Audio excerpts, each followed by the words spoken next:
Hello, Flosstube. Uh, Welcome to my channel. This is phantastitches. I'm Elizabeth Martinez. Excuse me. I have cat hair in my mouth because I've been kissing my cat. Uh, Welcome to my Flosstube channel. This is episode number 54. Today is March 30th. 2019, Saturday, March 30th. And I'm here to talk about cross-stitching. The reason I have cat hair in my mouth is I was holding and kissing my cat Puck. Excuse me.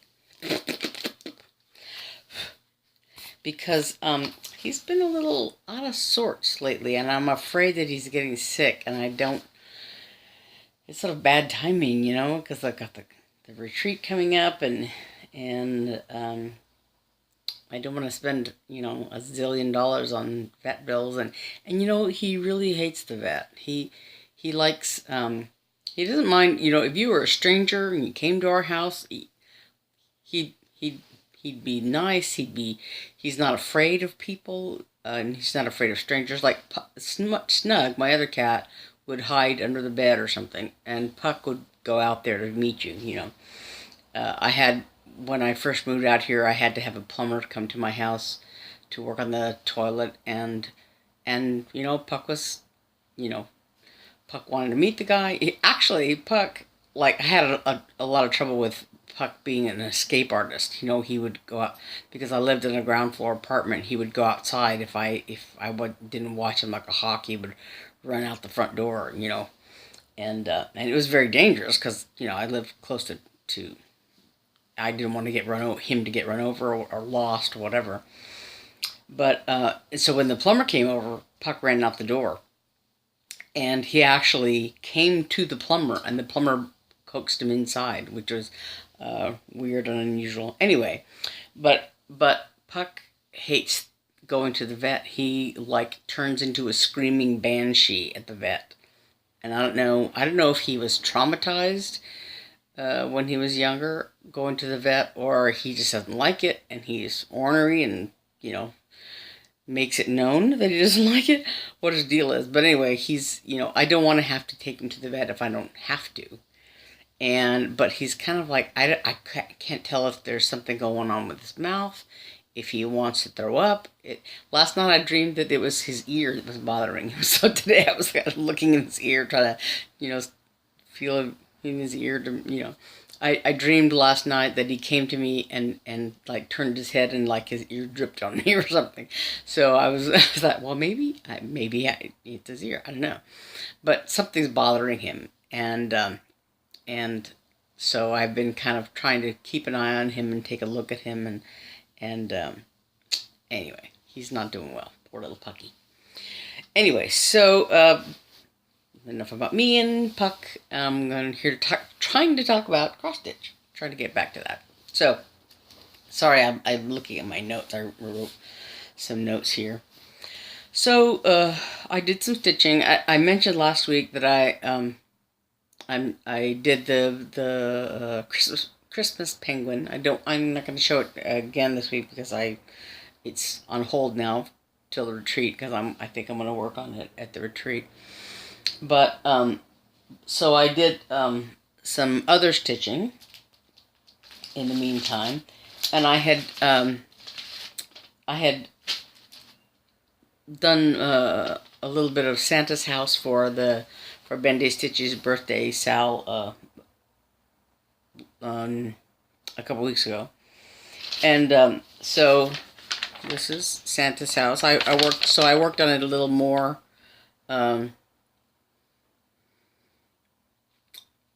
afterward. So last time I worked on it, I had done, I'm still working on the bottom part, so I'm not going to unfold it, but I had worked on just the shading along this snowman, and some of the snow up here, and then I'd done some of the shading down here, the light blue shading. It's funny because the light blue it looks white on the when you do the one half of the cross, and then when you do the other half, you can see the blue. When you're coming back, you can see the blue, and it's just DMC, so it's not variegated or anything like that. But you can, I don't know if you can't really see the difference. It looks a little, you can kind of see the blue because it looks just slightly darker. It looks kind of dirty or something, like dirty white. You can, but in real life you can kind of see the shading. But anyway, so I did a little more of the blue up here. My next goal with the light blue is to work on the white up here, because there's some light blue shading that goes up here that I just filled in a little bit up here. But so last time I had done the light blue all the way across the bottom, but I did the white all the way across there. And I finished. There was some light blue shading over here that I had not done last time because I hadn't done the white, and it was kind of too far from the where I finished it, to go on to count it. So I did all the white, and I had done, I'm like I said, an out and back stitcher, so I had, so it actually makes frogging a little harder because, it involves a lot more than just, individual stitches. But I looked at this and I thought, this little line of stitches right here is like in between the legs of this is the top of an elf. So this little elf that goes right here, that stands here, here's where his little feet are going to be. So this little line between his legs, I had actually done, there's supposed to be 2 stitches right here, and I had done it over, 1 over instead of 2 over. And so this was like not in the right place. And I first noticed it when I looked at this is the part of his hat, and I thought, that doesn't look like it's in the middle, of this, where he's going to be standing. And so I looked at it and looked at it and looked at the pattern, and I realized there's supposed to be 2 stitches here instead of 1, and I had put it over 1. So that meant all of this was off. So yeah, so I had to go back and what I did was I just I don't know if you can tell. Where is it? It's kind of right here. There's little 2 lines right here where it's kind of, tucked underneath. So I snipped it here, and I just pulled all of this out, and I took this and stuck it under. So I had to restitch the white here. I had not done the blue yet. There's some blue in there. I hadn't done that yet. So anyway, so I just started like here basically and redid all the white. So that was kind of a pain, and it took me a couple of days of like, I don't feel like doing this, but I did it anyway. So now, so I did some of the snow, and this is the little bolly on the elf's hat. And I think there's some more white that goes in here that's supposed to be the tail. Let's see, this is inside a deer's ear. And his antlers, because he's bending down eating hay. He's in this little thing here. But so I think it's over here. There's some white that's the underside of the tail, and there's some more little snow droplets, whatever, out that go out here. And so this is like you can see the outline of the deer here. This is just underneath his tail. These are his eyes and his antlers, right? And his chest. And that's where his feet will go. And so here's another deer supposed to go over here. So his antlers will go up here, and that's his chest. And so then that's where his feet would be. And so his tail is in this area under here. So, and then the last deer is eating here, and that's his chest, and his tail, and some snow goes over here. So that, yeah. Anyway, so yeah, that's Santa's house. It's coming along little by little. But that's what part of what I worked on this week. And then the other thing was daily walk in the woods, because I did decide after last week in the comments, Mary Rose from Stitch Bush Corner commented on that I should take daily walk in the woods with me, because I could choose a tree to be my retreat tree. And so every time I looked at it, I would think, oh yeah, I did that at the Arizona retreat. So I took her up on that, and what I did was I stitched the trunk of this tree and the trunk of this tree, excuse me, so I can work on this one especially, because it's a lot of stitching, and it's not very complicated to do.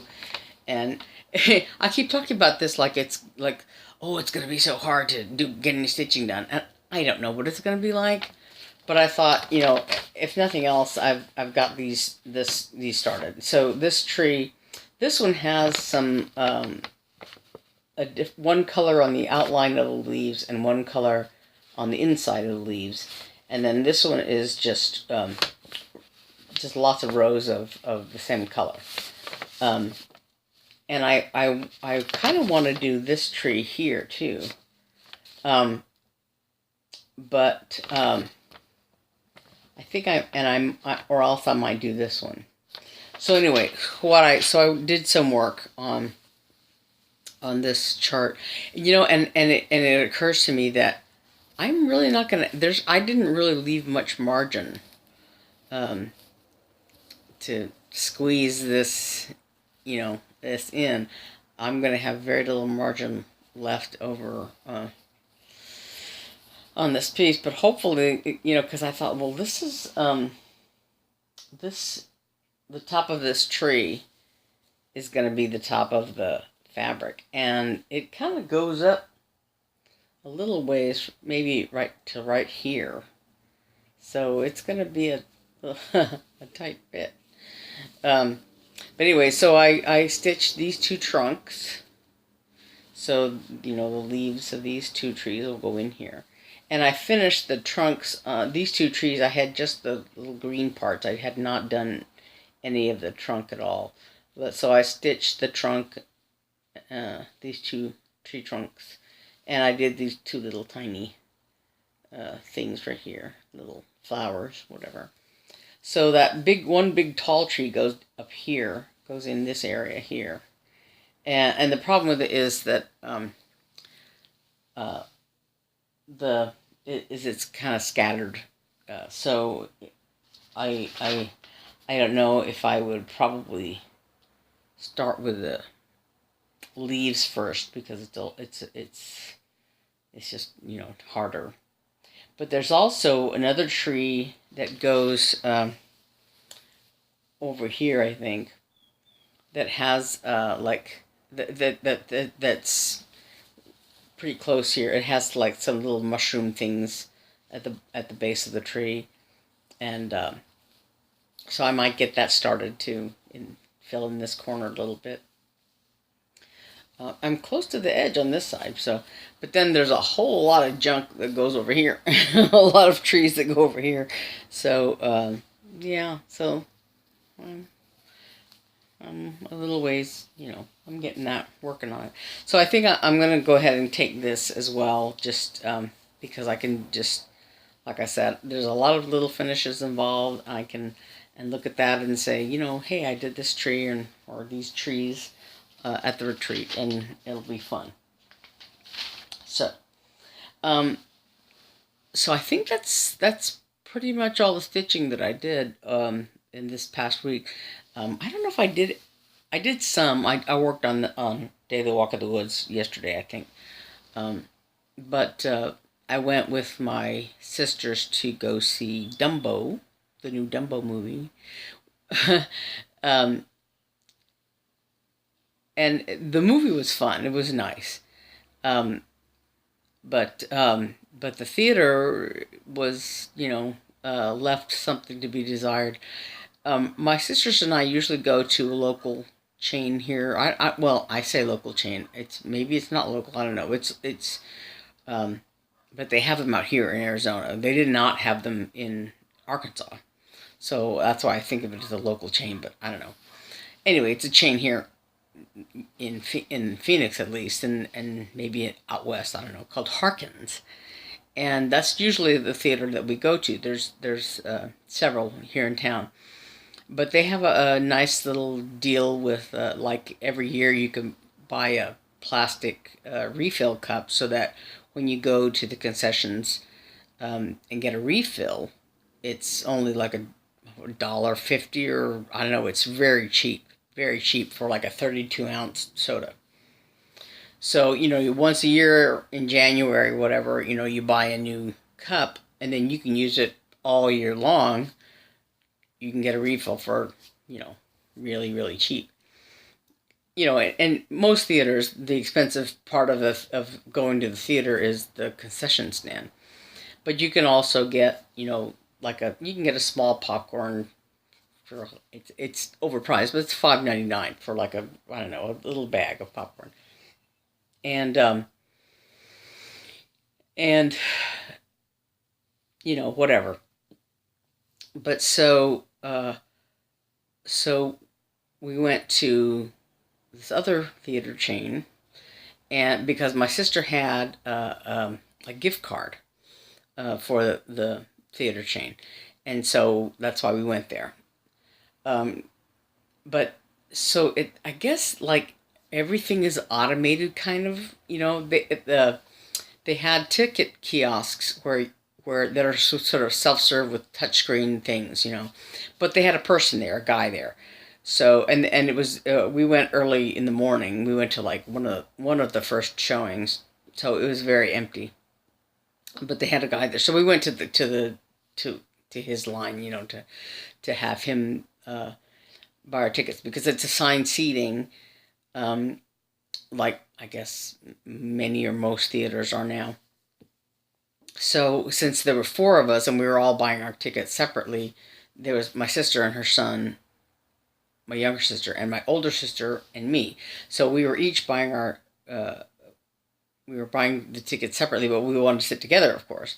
So um, we wanted to see what seats they had available, etc. So anyway, so we went to the guy, and the tickets were really relatively cheap. It was like $5.50, I think I paid for the ticket. So I don't know if it was because I'm considered a senior citizen, or because it was early in the day, or what the deal was. But I was very pleased. But then the concession stand is also kind of those self-serve kiosks. So you go to the kiosk and you put in whatever you want to order, and then a person like gets your popcorn, and then you go to and like if you are I guess if you were to get food or something, they hot dog or something. But then you the like candy or whatever is kind of self-serve. They have these little cart things, that have all the candy on them. So you just grab the candy that you want and you put it in a, so you could steal that candy. I don't know why they would do that, except that you could get it yourself that way, instead of having some schmo get it for you.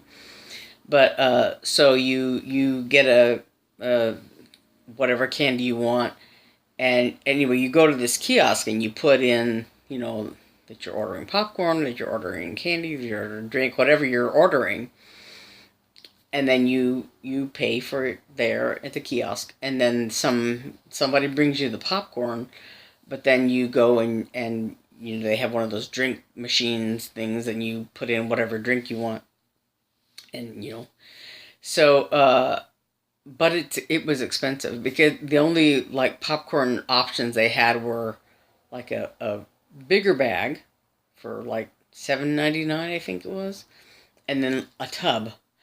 And but they don't have like a smaller version. They don't. So I didn't really want $8 worth of popcorn, a big bag of popcorn, but there wasn't anything smaller.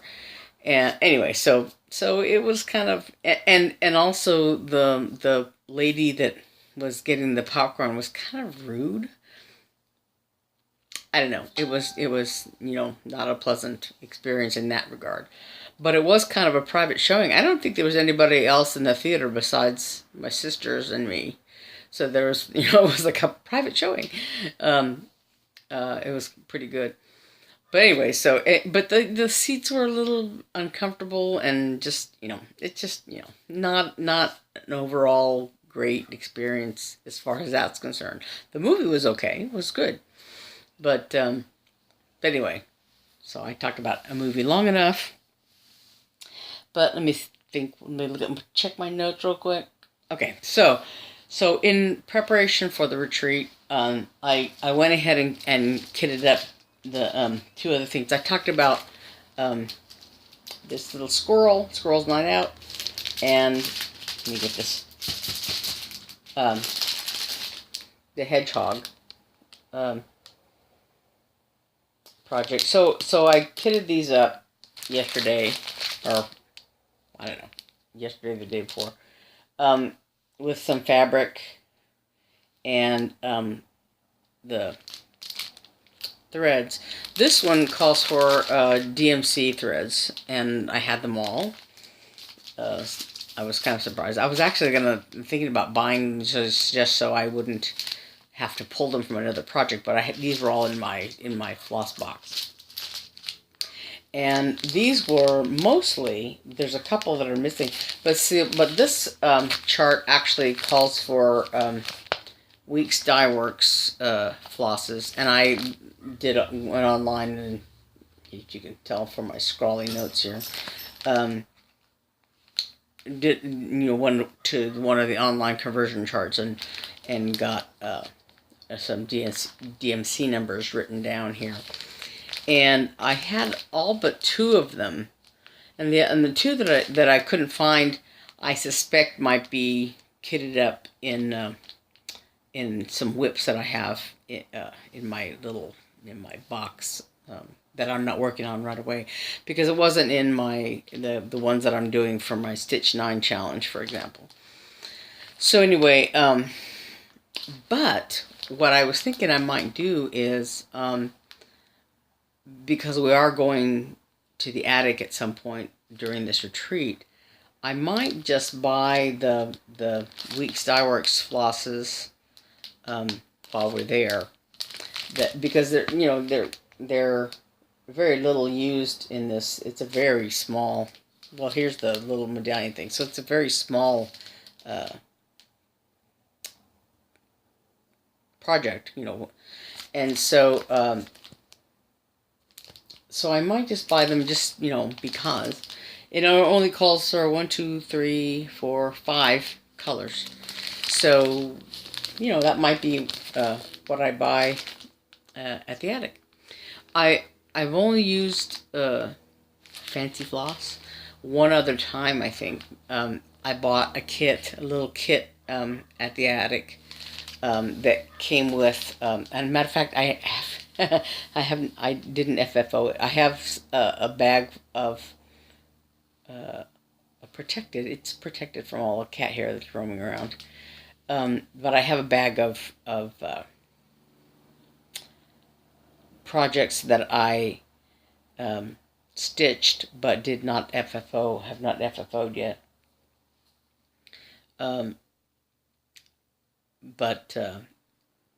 So that little it's just a little pillow pin cushion thing.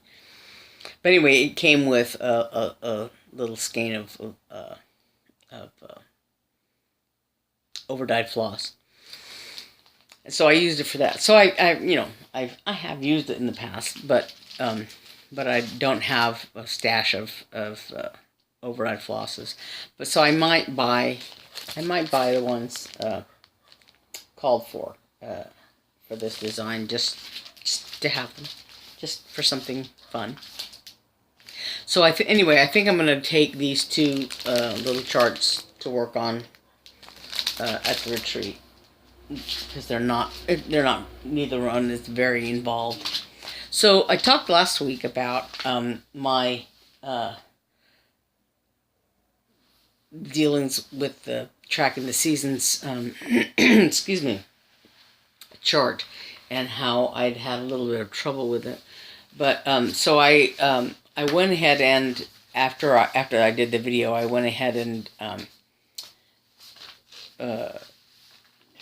thought about reprinting them. But so I from the downloads that I had that they sent me, I reprinted I printed the title page, and it actually came out better. So I think what happened was that I don't know if I needed to let the ink that was in there, I needed to let it settle or something, because this is the thing that I printed, the title page that I printed, and it came out a lot nicer. It came out nice and dark.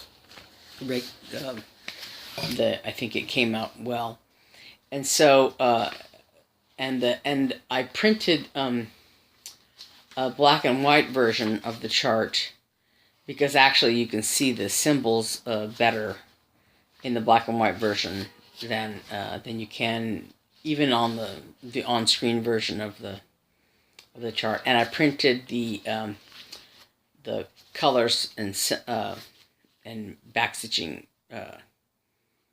symbols, or whatever, if you will. So so it's much better than the original email that I printed. So I might still reprint the colored pages, just because, yeah. So anyway, so my Twin Peak Primitives chart is better now. The other thing was, excuse me while I look around frantically, was the Ronnie Road chart that I talked about. Let me get my other ship chart. So I had talked about doing, my ship collection as a sort of a long-term plan. So there's the Voyage of Discovery, Columbus ships, this Running with the Wind tall ship, and Old Clipper ship, I think it's called. The Sea Sketch. And I went online to look for this Tidewater Originals, it says down here, and there are a few online. This is from a collection called Seascapes 5, and so there's 1, 2, 3, 4, and they're like I think the other ones are like lighthouses and things like that. So and a couple other ships I saw, but nothing really spectacular, But anyway, so yeah, some of these original, but I did not look up. But these are old charts, so they're I'm not surprised that they're hard to find. But I did not look up this other. This is Pucker Brush is the name of the collection, or the publishers, or whatever. Pucker Brush Incorporated. I haven't looked these up to see if there's any others or whatever. But anyway, so those are my other ship charts. But I ordered from Ronnie Rowe this. I'm gonna see if I can get this. So the it's not so glary. There it is. The ship Serenity is what it's called, and it's a little black and white pixelated thing, that like Ronnie Rowe does. And I think this picture, it's hard to tell because it's small and it's but that's what it looks like. It's a black and white design, and so I think I'm probably going to take that chart, because it's like 4 pages and it's very tiny. So I think I'm gonna do an enlargement on that. But so I got this little, like he does with like all the soldiers, and there's my name and Ronnie Rowe's name, and he sent along also a picture of from one his dog series, Mr. What is it called? Mr. Shelby. This little dog, a picture of this little dog. So yeah, this was this is sticky backed. It was on the envelope that the chart came in, so I just stuck it to this little card that he included. So the ship chart that the running road chart is I wrote it down. Hold on a second. I just buried it. My notes. It's 280 by 240. So it's pretty big. But I think it's going to fit on this piece of fabric that that Gloria Go In Stitches, I think is the name of her channel. I mean her Instagram name. She's on Instagram and the Friday After Grid group as I think it's Glow In Stitches, but she's working on a Haid right now called Christ Crucified, and she's coming along very nicely on that chart. But anyway, she sent me a piece of fabric that's 48 inches by 21 inches, I think, or something like that. But anyway, it's gonna fit that Ronnie Road chart very nicely. But of course, it's charted for like white Aida fabric, basically. But I think doing like 2/2 or whatever on the even weave that she sent me, it'll fit fine. But I have to choose a color. So I don't know if I think I showed this. I got this some time ago, a couple weeks ago, 2-3 weeks ago. But it's the DMC chart with not the real skeins, but the colored things. So I was looking at this, and I think I chose a color, or I might choose the variegated colors. That's sort of one of the variegated colors.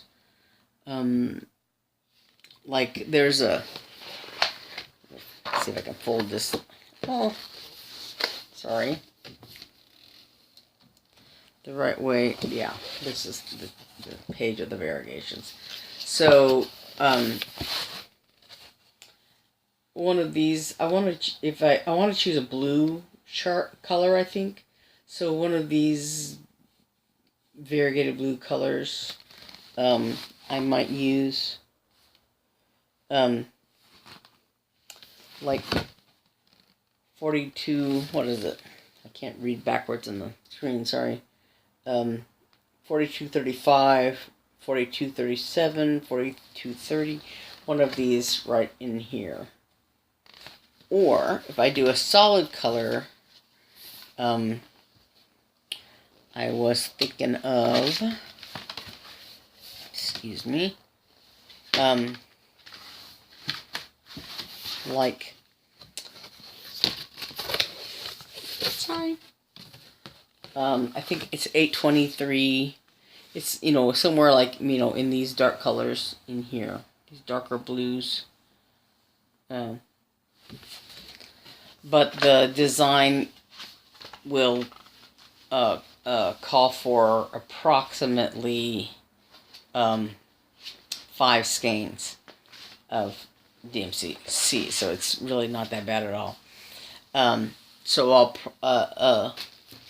that's my next big plan that I'm doing. And I talked on the Facebook group, the Friday After Grid group, about some of my dilemma about dyeing fabric for the ship charts. And I've kind of gone back and forth between doing like a sort of ombre kind of dye job where, you know, the fabric would go from say light blue to dark blue to be, and it would kind of look like the sky down to the sea, and that's a possibility, you know. And I think none of the charts are full coverage. So excuse me, sorry, yes, cats. So that I think that would work in a lot of ways because, you know, but I noticed that one of the charts, I think it's old clipper ship, you know, it has around the bottom of the ship is in the water, the frothing water under the ship is done like in teals. Sorry. I keep feeling like I have a cat here in my mouth. Sorry. But the frothing water under the ship is done in like kind of turquoise or teal colors. I looked at well, here it is right here. Let me see what it says. But so I'm not sure how that would work, how that would look against the evening blue is what I call. I think I had written that I had chosen a denim blue, but it's called evening blue. I looked at the writ bottle just the other night. So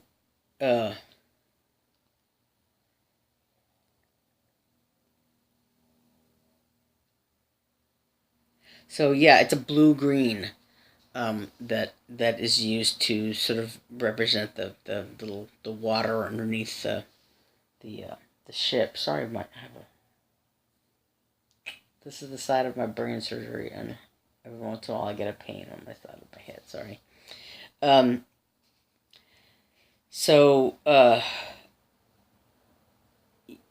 Yeah, it's sort of a blue green, you know, dark, medium, and light blue green that is the water under the ship. It's this color here.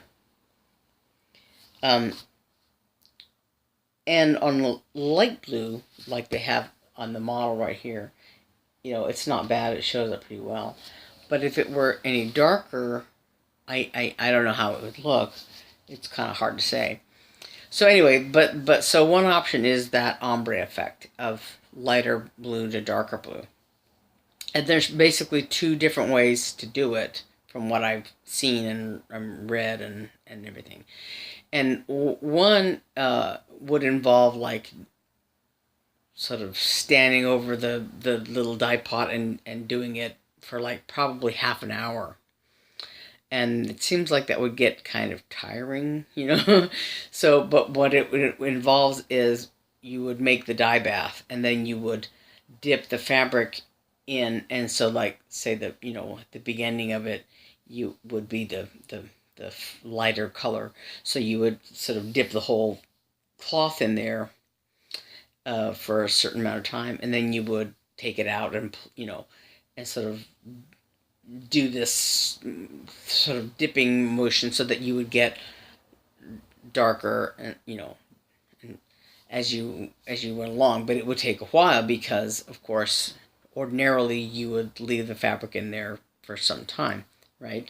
So anyway, you would do that and for however long, so that you, but in dipping it that way, you would not get any demarcation, any lines between one color and the next as it gets darker. And you know, you could dip it in and vary the color that way. The other method is like you would make sort of the lighter color the dye bath, and you would put the whole fabric in there, and then you would hang it like from something like say a dowel or I think in the pictures, with some of the pictures that I saw, somebody had clipped it to like a ruler, you know. But anyway, you dip the whole fabric in there for the lighter color, and then you would hang it from whatever, and put a little more dye in the dye bath, and so you would like say, however far down, say you had an inch of the sky, so down below it, you would dip it in longer so it would pick up more color, and then you would pull it up a little bit, and then make the dye darker, and so the next area is darker, and so on and so forth. So you would pull it out of the dye bath, so that as you darken the dye bath, so you get that effect. I don't know if I want to do that, because it's kind of, fiddly in a way. Whichever way you do it, you would either have to, make the dye bath darker as you went along, and roll the fabric up, pull the fabric up a little bit at a time, or stand there and do this, and I don't know. And so the other idea would be doing the traditional modeled look that many people do, and that would be just scrunching of the fabric and, pouring the dye over the fabric however you want, and then it would just be random. The model look on it would be random, and then the design of the ship and clouds and whatever for either one. Well, like on this design, there really aren't any clouds in the sky, so the modeling would give a little texture to the outlying fabric, and since this is stitched, the sails and everything are stitched, it would cover up the fabric, at this point with the stitches, right? So the only issue would be this, frothy water, if the fabric happened to be bottled down there or whatever. And then on this one is a little more involved, but there's a cloud back here that you would stitch over white, and then the sails will be solid. And then, sorry about the glare thing, but then down here, the little waves at the bottom are a little more involved. And this model is done on darker fabric, but the idea is, kind of the same. It's very flat, looking back here. And so, having a little bit modeled look would look a little bit, would give it a little more texture back here. And the same thing if I decide to do this design. I haven't decided yet. This is very dead looking, just, still. And the idea here would be, that the fabric doesn't take away from the design. But I think if there were sort of light modeling or something like that, I don't think it would matter. And I think the ombre look would work with either of these designs, any of these designs as well. And then the other one, this one here, this is a lot more stitching to it. But all of this land and sea area up here, this is the new world and this is the old world, I guess. And this is all done in, I think, in half stitches, as I recall. And then there's you know, this more of the sea down here, and clouds, and this is not full coverage back here. This is like just negative space, if you will. It's not stitched up here. And then of course this little Columbus sign or whatever this is you know, against white fabric down here. So I still haven't decided. And then the Ronnie Road design is just there's water stitched under here as well. So I don't know how this would look on model fabric, or if that should just be solid color, you know. Because using one of those dark blue colors on a white, a solid background, let's say that light blue fabric that Gloria sent me, I think it would work just as well. It would work very nicely, because the darkness of the water and the ship, you know, would be achieved just by, you know, of course, the denser stitches, because it's all one color. So, bottom line is, I still haven't decided what look I'm going to go for with the fabric dye. If I choose to go that route, what I might do is use a solid color for the Ronnie Road design, and do like a modeled design for the modeled color design for the other ones. I don't know. I'm still stymied by my indecision. And that's kind of the way I work, you know, getting ideas from a lot of people, and then thinking about that idea for a long time, sort of cogitating, turning it over in my mind, back and forth, I don't know, pros and cons, and then eventually making a decision, eventually. I don't know. So, yeah.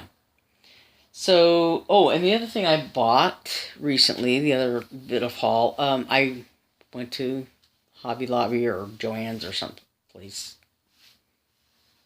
Or Walmart. No, this was Walmart that I bought these at. But so they had little backing fabric things, inexpensive. Like, I think they were 97 cents or something. It's a fat quarter of these designs. So I bought some backing fabrics. It's a navy blue, this sort of wine color, burgundy, and I think this is, I want to say it's blue chevrons. I think it's blue, and then black and white polka dot fabric. So yeah, I bought some backing fabrics. Not that I do a lot of FFOing, but you know, it always comes in handy. And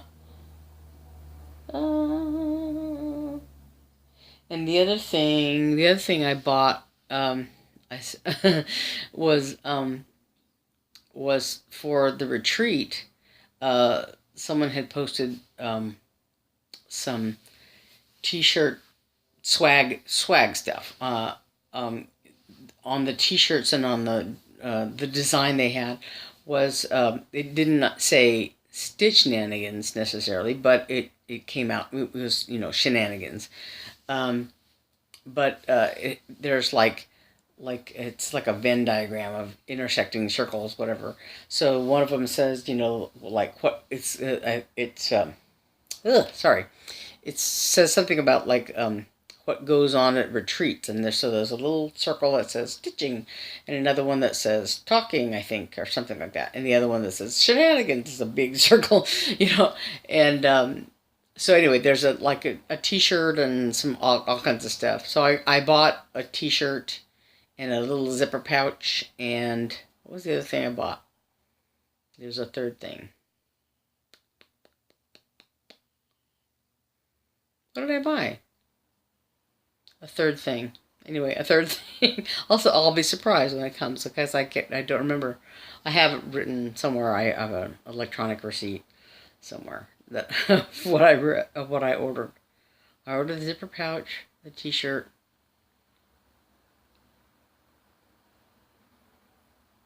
I don't know. There was a third thing.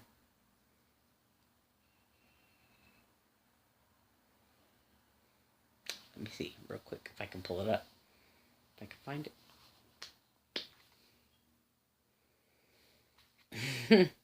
Oh, come here. What did I buy? What did I buy? Let me see.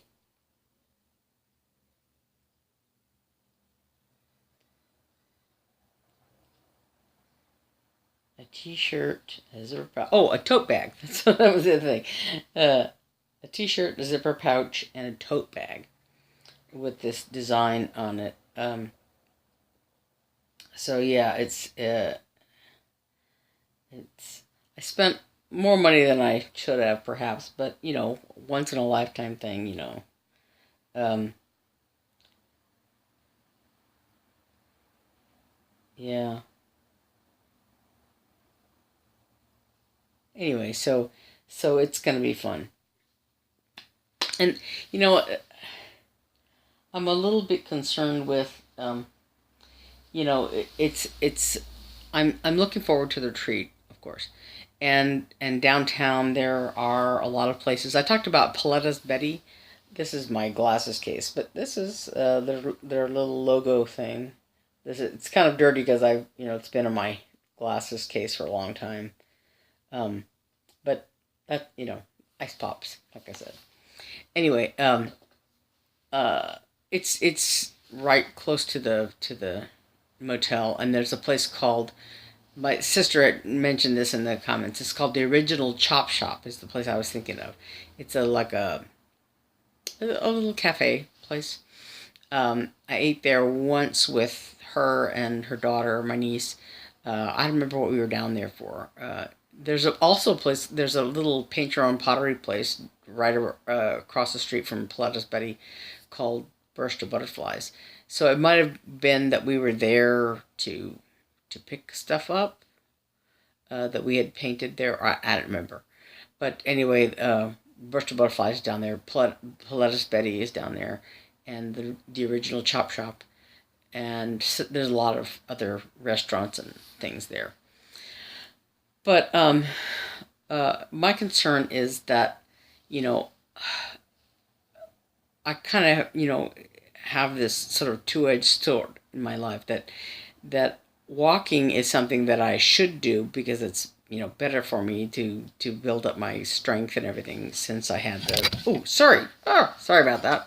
Kick the stand that I have the tablet on. But so walking is good for me, and I need to do a little bit more of that.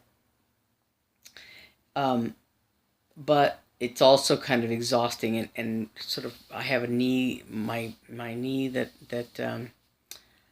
I had surgery. I had what do you call it? Um, Laparoscopic surgery on my knee um, several years ago. And then the last couple of years, it kind of bothers me um, off and on. But but also, since I had the stroke, walking is an issue for me sometimes, and walking and standing and all that.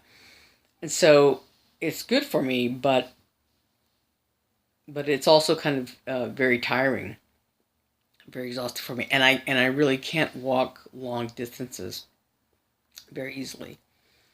Um, and so I don't know realistically how far it is to those places. So I don't want to be anybody's stick in the mud when it comes to going out and doing things.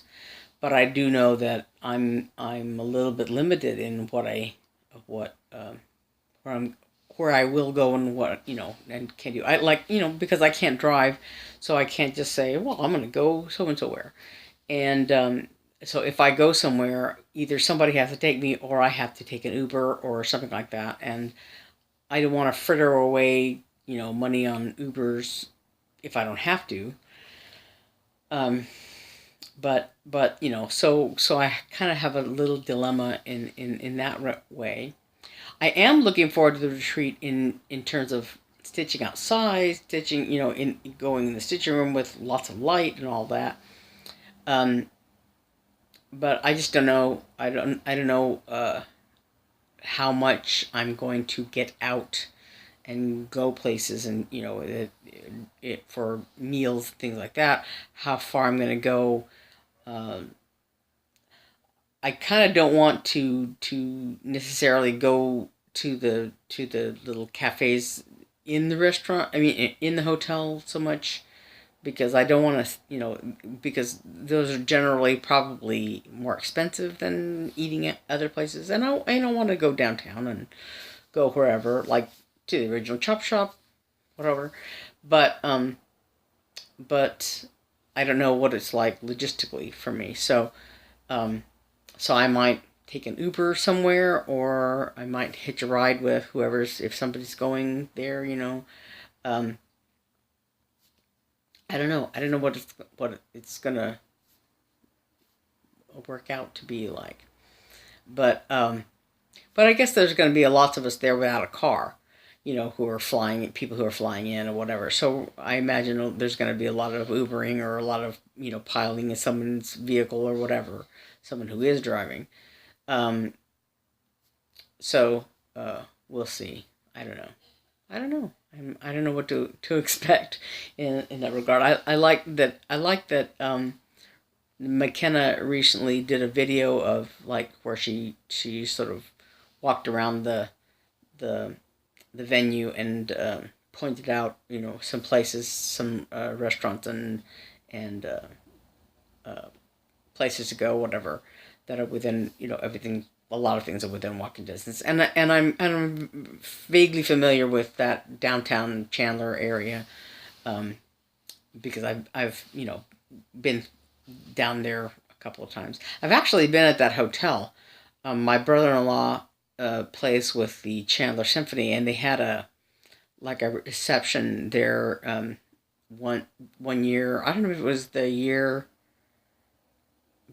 It was right. I don't know if it was right before I had surgery. Maybe, I think that spring. It was like the end of the season, I think. So I think it was that May or something, but right before I had surgery, I think. But I went to a reception there with my sister and her kids and my brother-in-law. Um, and it was in that little grassy courtyard area at the hotel. And it was very, very nice. So, like I said, I'm sort of vaguely familiar with the area. But anyway, so yeah, like I said, I'm worried about. I'm Well, the pool is another dilemma for me because I want to go and I want to enjoy the nice pool, and sitting by the poolside and all that. Um, but I'm a little paranoid about, like, the shower situation in the hotel, because I didn't specifically say, because I hadn't planned on. I sort of glommed onto uh, the hotel. I looked for a roommate and all that. Uh, and I don't know how handicapped accessible the showers are.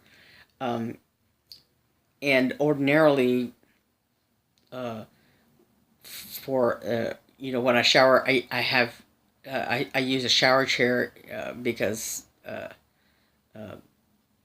my having had a stroke, because of my handicap, and so of course then they're going to have that there at the hotel.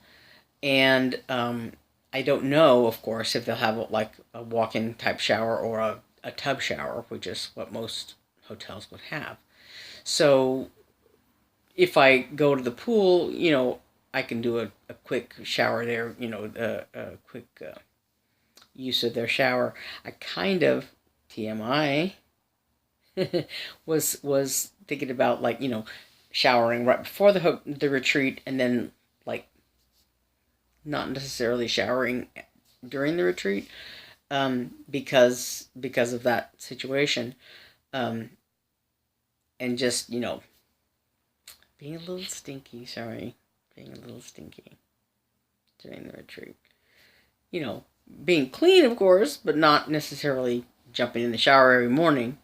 Um, so I want to take my swimsuit, you know, but